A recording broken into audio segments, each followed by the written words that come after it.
After a man has come to see that he is overly focused on his mother and needs to focus on himself, he could start to explore what his early years were like.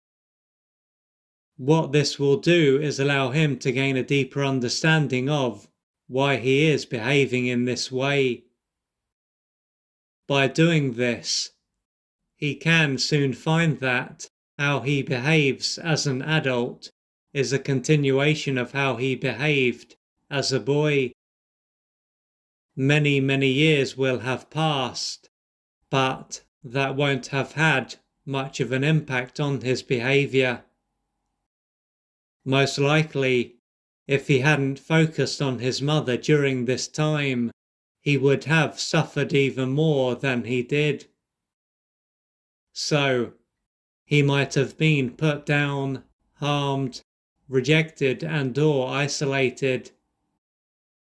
And as he was powerless and dependent at this stage of his life, he wasn't able to do anything about what was going on. His only option was to do what she wanted and to lose touch with his own feelings and a number of his needs. But although this would have allowed him to survive, it would have also caused him to lose touch with himself. From a very young age then, he would have been trained to ignore himself and to be there for his mother. This would have ended up becoming what felt safe and what was seen as the right thing for him to do. Instead of being able to be a child and freely express himself, he was forced to act like his mother's parent.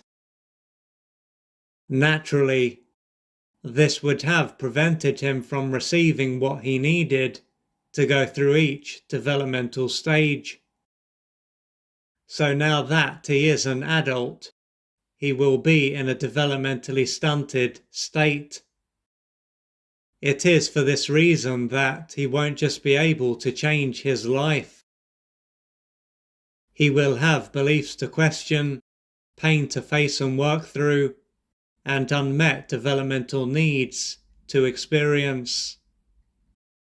At this point, it can seem as though he is this way because of how his mother behaved. However, there will also be the impact that his father had on how he behaved as a child and is now behaving as an adult. Now, his father might not have been around, which would have meant that he wasn't there to support and encourage his son. Then again, he might have been around, but he might have been emotionally out of reach. If he was around but was emotionally out of reach, he might have generally been dominated by his son's mother. Therefore, he wouldn't have been in his power and in a position to stand up for and protect his son. Assuming that this was the case, he would have been deprived and deeply wounded by his mother and his father. His mother would have abused her power, and his father would have allowed this to happen. Along with this, he might have verbally and/or physically harmed his son if he didn't do what his mother wanted. With this in mind, his father was an adult, but he would have acted as though he was an extension of his son's mother and was her slave. Based on this, it was as if he was not only in a war zone, but he had no armor and was unarmed. What he needed was for his father to stand up to his mother and to protect and support him. Most likely, his father was not in his power when he met his son's mother, and this was probably a consequence of what took place during his formative years. But even though his father wouldn't have been in a good way and able to provide him with what he needed, he would have personalized what took place, as he was egocentric. As a result of this, he would have come to believe that the reason his father treated him in this way was due to the fact that he was worthless and unlovable. But as his own father rejected and abandoned him, and he was egocentric, this is to be expected. If he was not in an underdeveloped state and didn't take everything personally, he would have been able to see that his father was not in a good way.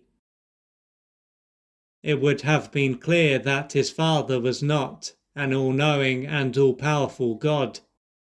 No, he was a beaten-down man who was likely to have been controlled by his own fear of being rejected and abandoned. Taking this into account, what he can keep in mind is that he has inherent worth and is lovable. For him to know this at the core of his being, there will be what he needs to heal in relation to his mother and his father. This will take courage, patience, and persistence. If you would like to find out more about the services that I offer, please go to www.oliverjrcooper.co.uk or email me at info@oliverjrcooper.co.uk, and I'm looking forward to assisting you on your journey.